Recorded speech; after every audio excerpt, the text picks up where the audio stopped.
కష్టపడి ఎంత చదివినా కొలువు రాకున్నా మళ్ళా మళ్ళా చదివి చదివి చదివి ఆఖరికి పెద్ద నౌకరు కొడితే ఎంత సంబరం ఉంటది.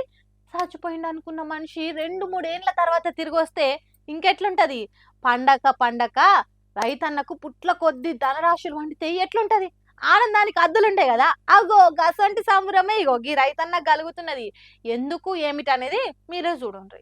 ఆ కళ్ళల్లో ఆనందం చూడురి, కడుపుల నుంచి తన్నుకొస్తున్న సంబరం చూడురి. ఎన్నేళ్లు కలలు కన్నాడో, ఎన్ని దినాల సంది ఆశపడ్డాడో బండి కొనుడు ఈ జన్మలో జరుగుతుందో జరగదో అని ఎన్నిసార్లు అనుకున్నాడో గాని అది నిజమే వరకల బండిని చూసి భలే మురిసిపోతున్నాడు రైతన్న. ఇక బండి మీద ఉన్న బట్టను చిన్నగా తీసుకుంటా మురిసి ముప్పందం అవుతున్నాడు. కర్ణాటక రాష్ట్రం డిబ్బూర్ అనే ఊర్లో ఈ రైతన్న ఎన్నో ఏండ్ల సంది రూపాయి కూడా పెట్టి ఇక ఆయన ముసల్తనానికి బండి కొనగలిగిండట. ఇక ఇసొంటి రోజు ఒకటి వస్తుందని అనుకున్నాడో లేదో గాని కండ్ల ముంగట బండి కనిపించే వరకు ఇంతకు ముందు కాలినడకని ఎంతో దూరం నడిచిండో, మోకాలు నయంగా సైకిల్ దొక్కుకుంటా ఎన్ని వేల లక్షల కిలోమీటర్లు తిరిగిండో ఆ కష్టం మొత్తం ఈ బండిని చూసి మాయమైంది కావచ్చు. అదేం పెద్ద బుల్లెట్ బండి కాకుండా చిన్న ఎక్సెల్ బండి అయినా దాన్ని చూసుకుంటూనే మురిసిపోతున్నాడు ఈ రైతన్న. ఇప్పుడు ఈ వీడియో సోషల్ మీడియాలో సొక్క తిరుగుతున్నది. ఇక విలువైన బతుకంటే ఇదే. గొప్పల కోసం అప్పులు పోయి తిప్పలు వాడు కంటే కష్టపడి సంపాదించిన పైసలతోనే కొనుక్కున్నాడే అసలైన బ్రాండ్. బ్రాండ్ అంటే బట్టల్లా బందోబస్తు సామాన్లలో కాదు, బ్రాండ్ అంటే బతుకుట్లు ఉంటది అనేది చూపించిండే రైతన్న అనుకుంటా మస్తు కామెంట్లు పెడుతున్నారు ఈ వీడియో చూసిన నెటిజన్లు. మరి చూసినాక మీకేమనిపించింది అనేది కామెంట్లో పెట్టుర్రిగా. తెలంగాణ భూమిల నుంచి పాటల ఊట దానంతట అదే ఊరుతుంది. కష్టం వచ్చినా దుఃఖం వచ్చినా బాధ కలిగినా బరువులు పెరిగినా పండుగైనా పబ్బమైనా ప్రతి నోట పాటల రూపంలో బయటికి వస్తుంటాయి. ఆ నడుమ ఆర్టీసీ బస్సు ముందు అక్క పాట పాడి సర్కార్కు సురుకులు పెట్టింది యాదికున్నదా. హాగో అట్లని ఇప్పుడు ఓ రైతన్న తన కండ్ల నుంచి కారే కన్నీళ్లను పాటగా మలిచి తన గొంతు నుంచి వినిపిస్తున్నాడు.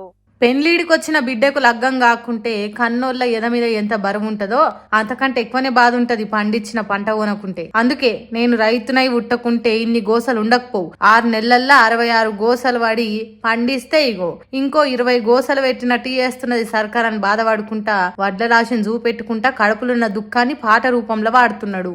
రైతునయ్యి పుట్టినాను, రైతునయ్యి పెరిగినాను, రాజకీయము నేను చేస్తే రంది లేకుంటుందునయ్యా. 6 నెలల కష్టములో 66 గోసలయ్యా, బీట్ల తెచ్చి వడ్లు పోస్తే కొనేటోళ్ళే లేరయ్యా. ఏమి బతుకు ఏమి బతుకు రైతు బతుకు చూడరో, ఏమి బతుకు ఏమి బతుకు.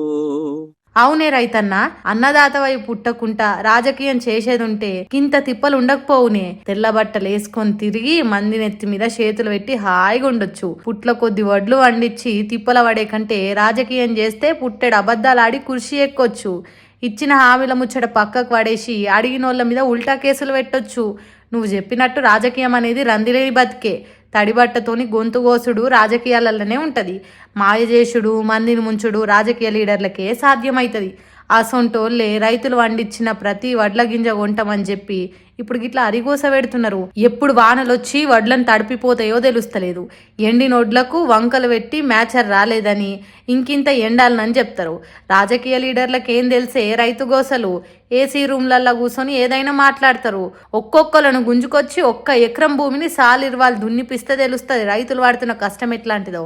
రైతన్న, నీ పాట ఇన్నాకనైనా సర్కార్ గుండె గరుగుతుందో లేకుంటే ఇట్లా పాట వాడి సర్కార్ నిరుకున పెట్టే పని చేసినందుకు నీ మీద కేసు పెట్టినా పెడతారు. అయ్యా పెద్ద పెద్ద మాటలు చెప్పే మంత్రులు, మీ మాటలు కోటలు దాటుతున్నాయి గాని చేతలు గడప దాటలేవు. రైతులు అరిగోస పడుతున్నారు. ఇప్పటికే వడ్లు కొనకుంటా అన్నదాతలను తిప్పల పెడుతున్నారనే పాపం మూట కట్టుకున్నారు. ఇంకా మొద్దు నిద్ర పోతే ఉన్నిజ్జత్ పోతుంది. కొన ఊపిరితో ఉన్నట్టుండే కాసింత నమ్మకం కూడా పోతుంది. జర ఒడ్లు కొనుండ్రి సార్లు. రైతు ఏడ్చిన రాజ్యం బాగుపడదని మీరే చెప్తారు, మీరే గిట్లే ఏడిపిస్తారు. ఇదేం పద్ధతో ఏమో పోన్రి, మీకే తెలవాలి.